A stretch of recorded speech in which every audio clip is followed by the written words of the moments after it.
Mask mandates on children, social implications, and scientific evidence. At the start of 2020, the 2019 coronavirus disease devastated the nation, spreading into a worldwide pandemic.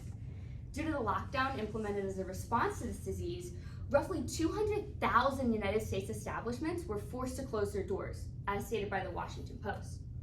As of March 2022, the CDC reported almost 80 million cases of the disease in the United States alone.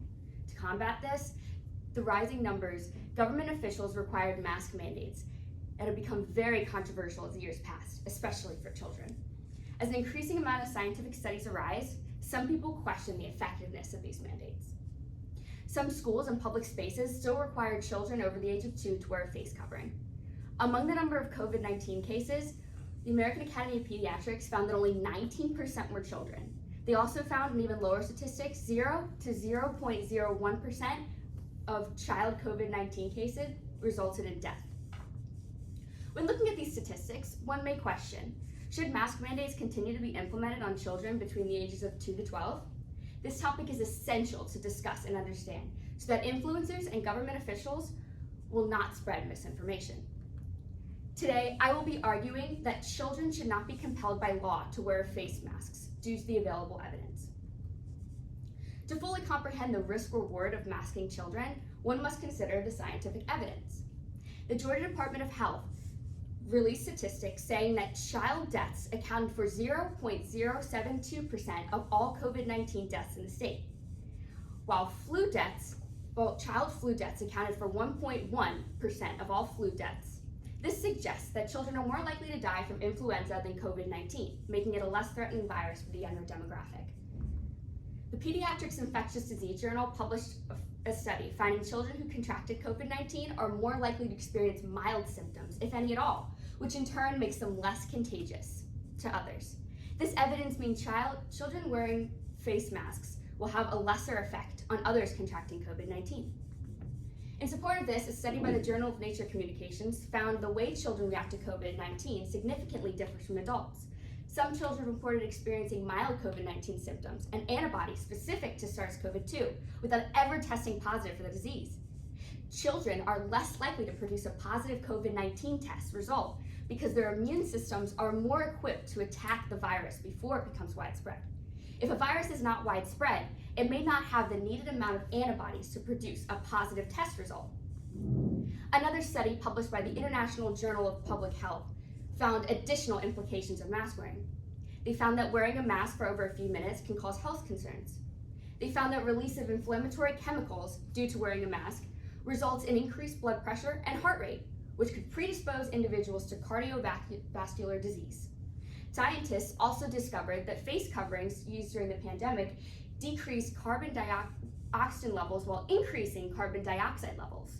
In addition, participants in this study supported the correlation between masks and fatigue, confusion, headaches, disorientation, cognitive impairment, and anxiety. In addition, masks have repelled social conformity. A study by Professor of Psychology at California State University, Anna Woodcock, found clustered behavior around masks.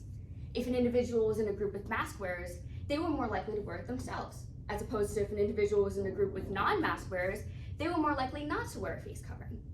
Scientists discovered that individuals in a mask-wearing group had a mask-wearing rate of 84%, while individuals in a non-mask-wearing group had a mask-wearing rate of 34%. The research in this article by Professor of Psychology at University of Maryland, Michelle J. Gelfand, explains why this is the case. She writes how the urge to conform to society roots in tradition. Synchronous activities such as dancing, singing, chanting, marching, or drumming were used to increase comfort and unity within societies throughout time. In addition, synchronous activities increase cohesion, which helped colonies appear more physically formidable. Although, in Gelfand's study, acts of conformity were proven to reduce creativity and foster groupthink. As shown in Woodcock's study, masks are a sufficient example of how synchrony is used today. This is detrimental since conformity allows for harmful counterparts in government officials to control society. This is due to evidence linking agreement with increased obedience and decreased individualism. On the contrary, American Academy of Pediatrics still recommends children over the age of 2 to wear a face covering, especially those unable to receive the COVID-19 vaccine. They state that children wearing face coverings can aid in the prevention of SARS-CoV-2. In the article, Dr. Kimberly M. Dickinson writes that masks are made out of breathable material that will not block oxygen intake, despite concerns from the public. She continues by saying children over the age of 2, including those with medical conditions, can safely wear a mask for the entire school day without complications. Dr. Dickinson goes on to explain that wearing a mask protects against COVID, saying they reduce the spread of an individual's respiratory droplets. Despite the evidence, Dr. Dickinson presented claims that she failed to elaborate on in her article. Many of her claims did not quote studies or specific scientific evidence to children. Since children are proven to have a milder reaction to COVID-19 and a lower likelihood of spreading it, posing mask mandates on children does more harm than good.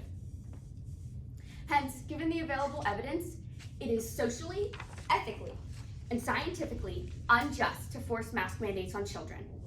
American journalist at the New York Times, David Learnhardt, states that it is time to end the mask mandates for children. Due to scientific studies and a decreasing number of COVID-19 cases, as stated by the CDC, it is unnecessary to put masks on children. Masks were initially put in place by the government officials as an emergency shield against a virus not known to the world of science. The science suggests that masks may not be as effective as the government initially advertised them to be. The New York Times also mentioned a study stating that if you interact with people every day, getting COVID, even with a mask, is highly likely. These studies show it is time to leave the mask at home when going out. The implications of masks on kids should be more harmful than good at this time. The CDC constantly releases new statistics on reported COVID-19 cases. Recently, these numbers have been on the decline, leaving another reason for masks not to be implemented on children anymore. Despite this, another virus could emerge at any point in time. This solution is only temporary, since another more serious virus or threat could call for emergency mask mandate at any point in time. Mask mandates being lifted results in less conformity and allows for people to form their own opinions on the matter. As Gelfand explained, less conformity leads to more individualism and diversity. The 2020 COVID-19 pandemic devastated the world. Society is ready to move past that. The science shows it's time to go back to normal and allow children to breathe without mask mandates. Thank you. Okay, Madeline, thank you. First question, how does your research question evolve as you moved through the research process? And did your research go in a different direction than you originally planned? It did. My research question, I started out with something more broad because I didn't know what kind of evidence I was going to find. But as I started digging deeper, I found studies such as the one by Madeline from the Journal of Nature Communications, where she said children react different to COVID than adults, and children have a milder reaction to COVID. And I found that really interesting, and I thought I could make a stronger argument with honing in on the children aspect of it. And I thought with the studies from the science, I really did that there. Okay, thanks. Second question. Can you explain the level of certainty you have about your conclusion or your solutions? 100% certainty, because I looked at both sides. This is it was a risk doing this topic because it is political. It's become political. It's such a shame that things like this that shouldn't be are now. And so I took a lot of time really searching through and digging and digging and digging, because you have so many different opinions. And what I found is the stuff on the surface that I was finding first was not science-based. Maybe people that claim that they were backed by science, and maybe they were, but I found those ones I initially found did not have any scientific studies linked to them. And when I went down and dug deeper, I found more of the science studies, and those were the ones that I used to form the conclusion. And I even used a source from a doctor I actually saw personally, and who brought some of these to my attention. So I know that my conclusion is fully science-based and pretty much fully certain. Okay. All right, thank you very much.